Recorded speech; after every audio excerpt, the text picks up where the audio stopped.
తోటకూరని చీడ లేకుండా ఒక్కొక్క ఆకు శుభ్రం చేసుకోవాలండి. చేసుకొని మంచి కాడలతోని ఒక టబ్బు వాటర్తోని బాగా సాల్ట్ వేసి కడుక్కోవాలండి. మంచి శుభ్రం చేసుకోవాలి. ఆకు మంచిగా నీట్గా చేసుకొని బాగా కడగాలి. ఇసుక మట్టి ఉంటుంది. బాగా కడిగిన తర్వాత సన్నగా కట్ చేసుకోవాలండి. సన్నగా కట్ చేసుకోవాలండి. ఈ విధంగా సన్నగా కట్ చేసుకోవాలండి. ఈ విధంగా సన్నగా శుభ్రంగా కడిగిన తర్వాత ఈ విధంగా కట్ చేసుకోవాలండి. సన్నగా కట్ చేసుకోవాలండి. ఇది 5 కట్టల తోటకూర అండి. ఒక్కొక్క కట్టకి ఒక్కొక్క టమాటా చొప్పున 5 కట్టలకు 5 టమాటాలు వేస్తానండి. ఇది టమాటా, 8 పచ్చిమిర్చి, 3 ఉల్లిపాయలు, కొత్తిమీర కొద్దిగా, 1 వెల్లుల్లిపాయ గడ్డ, తాలింపు గింజలు 2 స్పూన్లు అండి. స్టవ్ మీద ప్యాన్ పెట్టుకొని ఈ గంటతో 2 గంటలు పోసుకోవాలండి ఆయిల్.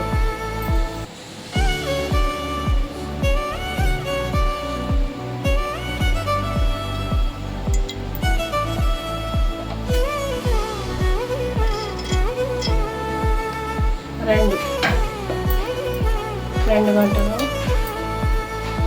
ఆయిల్ హీట్ ఎక్కినాక తాలింపు వేసుకోవాలి. ఆయిల్ హీట్ ఎక్కిందండి. వెల్లుల్లిపాయలు కచ్చా దంచుకోవాలండి. 1 గడ్డ,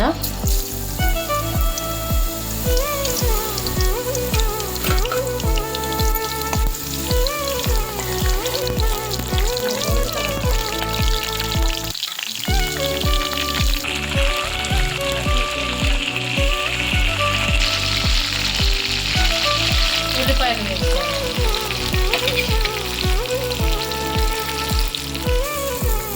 తాలింపు గింజలు 2 స్పూన్లు అండి. 2 స్పూన్లు తాలింపు గింజలు.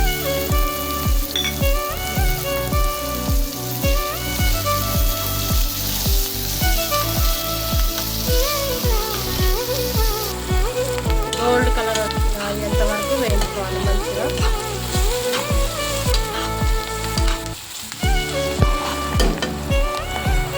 హాఫ్ స్పూన్ పసుపు, వేసుకున్నాం.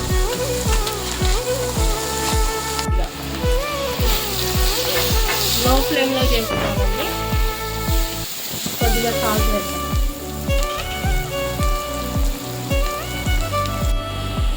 సాల్ట్ కొద్దిగా అండి.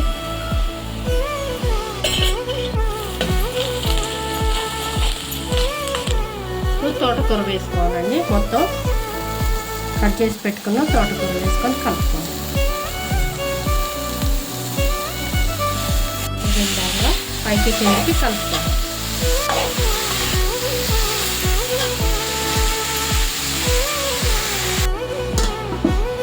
ఇట్లా ఉడికించుకోవాలండి లో ఫ్లేమ్లో.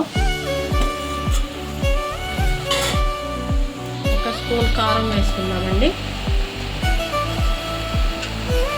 1 స్పూన్ కారం వేస్తున్నాం.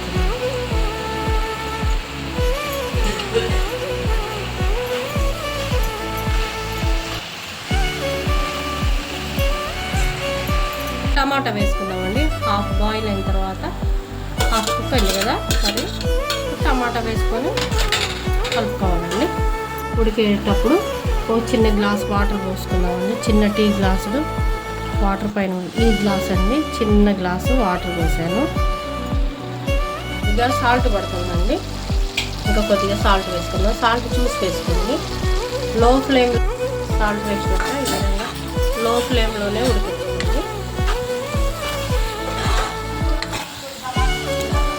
అండి తోటకూర రెడీ. స్టవ్ ఆఫ్ చేద్దాం. ఫ్రెండ్స్, రాగి చపాతీ అండి. చాలా బాగుందండి. సాఫ్ట్గా సూపర్ టేస్ట్. ఇది తోటకూర కర్రీ. ఈ వీడియో కనుక మీకు నచ్చినట్లయితే లైక్ చేయండి, షేర్ చేయండి, సబ్స్క్రైబ్ చేయండి, కామెంట్ చేయండి. Thank you friends.